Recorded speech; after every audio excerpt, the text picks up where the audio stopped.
मेरे दोस्त ने जो बोला था वो भी मैं सोच रहा था। उसे जिस तरह मेरे कंधे पर हाथ रखा था, मुझे पता लग गया था कि उसके दिल में भी शायद यही चल रहा है। लेकिन हम दोनों ही चुप थे। खामोशी हमारी मजबूरी बयां कर रही थी। उसकी मम्मी और उसकी मामी को मुझ पर इतना विश्वास था कि उन्होंने अकेले ही इसे मेरे साथ भेज दिया।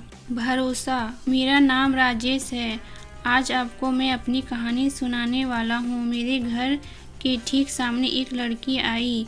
वो अपने मामा के घर पर आई थी। उनका नाम दिया था। मेरी उम्र करीब 21 साल की है और दिया भी मेरी ही उम्र की है। जब पहली बार देखा तो देखते ही मुझे उससे प्यार हो गया, लेकिन उसने मेरी तरफ कोई ध्यान नहीं दिया। मैंने अपने घर से बाहर ही बैठकर उसकी एक झलक का इंतज़ार करने लगा। इस उम्र का प्यार बड़ा सच्चा होता है। दिया से कैसे बात करूं, मैं यही सोच रहा था। फिर दिया की बातें मेरी छोटी बहन से होने लगी। मुझे अच्छा लगा कि इसे बहाने मैं भी दिया से बातें कर सकूंगा। धीरे धीरे वो हमारे घर आने लगी। मैं भी कभी कभी उसकी तरफ देखकर मुस्कुरा देता था और बदले में उसकी मुस्कुराहट पाकर मुझे इतनी खुशी होती थी। दिया अपने मामा के यहाँ उनकी एक रिलेटिव की शादी में आई थी। दिया मेरी बहन के साथ शादी की शॉपिंग करने जाया करती थी। मैं भी उनके साथ रहता था। मेरे लिए अब ये सब एक सपने जैसा ही था कि दिया के साथ मैं घूम रहा हूँ, उसके बात कर रहा हूँ। मैं प्यार में उड़ने लगा था। दिया के जिस रिलेटिव की शादी थी वो हमें भी जानते थे। मैं सारा दिन अपनी बहन और दिया के साथ वहीं रहता था। शादी में काम करना, मैनेजर करना, यह सब काम मैं करने लगा। उसकी मामी भी अब मुझे पहचानने लगी थी, मुझे पर भरोसा करती थी। मुझे पर इतना भरोसा हो गया था कि दिया को मेरे साथ अकेले ही कुछ भी खरीदने और सामान लेने भी भेज दिया करती थी। उसकी मामी जो हमारे सामने ही रहती थी, वो तो पहले ही मुझे अच्छे से जानती थी। मैं अभी के लिए तो सुबह शाम दिया के साथ ही रहता था। मुझे प्यार हो गया था, सपना देखने लगा था शादी का। मेरे दोस्तों को पता चल गया और वो अब मेरी टांग खींचने लगे, मुझे चढ़ाने लगे। बोलते थे कि दिया को बता दे।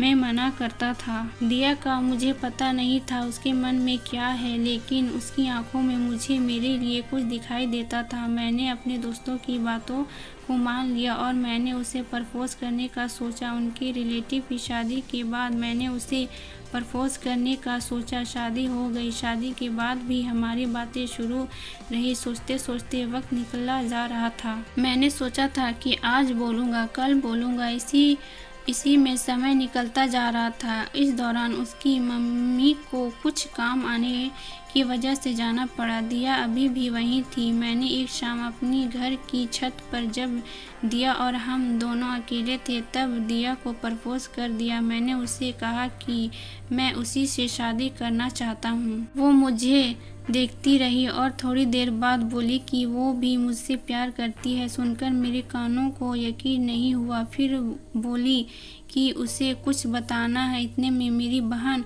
वहाँ आ गई और वो चुप हो गई। उसके चेहरे पर भी एक अजीब सी खुशी थी। वहाँ से चली गई। उस रात मुझे नींद नहीं आई। अपने और दिया के सपने संजोने लगा। फिर सुबह होते ही दिया की मामी मेरे घर आ गई। वो कहने लगी कि दिया को मैं उसके घर छोड़ के आ जाऊं, क्योंकि उसकी मम्मी है नहीं, इसीलिए उसे अकेले नहीं भेज सकते। मैंने पूछा क्यों, क्या हुआ? उन्होंने बताया कि दिया की शादी तय हो चुकी है और लड़के की दादी बहुत बीमार है। वो कह रही है कि उसके सामने ही शादी हो जाए तो अच्छा है। शादी तो अभी 6 महीने बाद थी, लेकिन अब शायद 10 दिनों में ही करनी पड़े। उसकी मामी भी इसीलिए ही गई थी। उनकी बातें सुनकर जैसे मेरे दिल के टुकड़े टुकड़े हो गए। उसका घर हमारे यहाँ से करीब 60 किलोमीटर था। मैं उसे बाइक पर उसके घर छोड़ने वाला था। मैंने भी सोचा कि मैं इतने दिन रुका, एक रात और रुक जाता तो दिया को पता नहीं चलता और ना ही मुझे कि वो मुझसे प्यार करती है। दोपहर को हम लोग जाने वाले थे। इस दौरान मेरे दोस्त को भी पता चल गया था। वो मुझे कह रहा था कि अगर लड़की की हाँ है तो तू उसे भगा ले। मैं बैग लेकर तैयार था। वो अपना छोटा सा बैग लेकर आई और पीछे बैठ गई।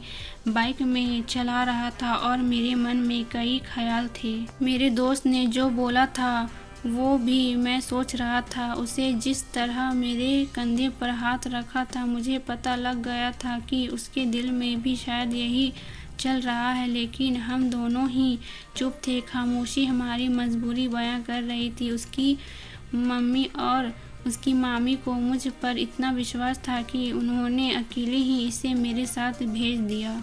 मेरे प्यार पर उनका विश्वास भारी पड़ गया था। मैंने उसे उसके घर छोड़ दिया। बाइक से वो नीचे उतरी। उसकी मम्मी मेरे आते ही मुझे देख कर कहने लगी, चल अंदर चल, धूप में इतना चला कर आया है। खाना खाए बिना उन्होंने मुझे आने नहीं दिया। उसके बाद मैं वहाँ से निकल गया। वहाँ से निकलने के बाद मेरे अंदर एक अजीब सी शांति थी। मुझे बहुत अच्छा लग रहा था। जब कभी कोई हमें अपने दिल में, अपने घर में जगह देता है, तब हमारा फर्ज होता है उनके विश्वास को ना तोड़ा जाए, वरना कोई किसी पर भरोसा नहीं करेगा।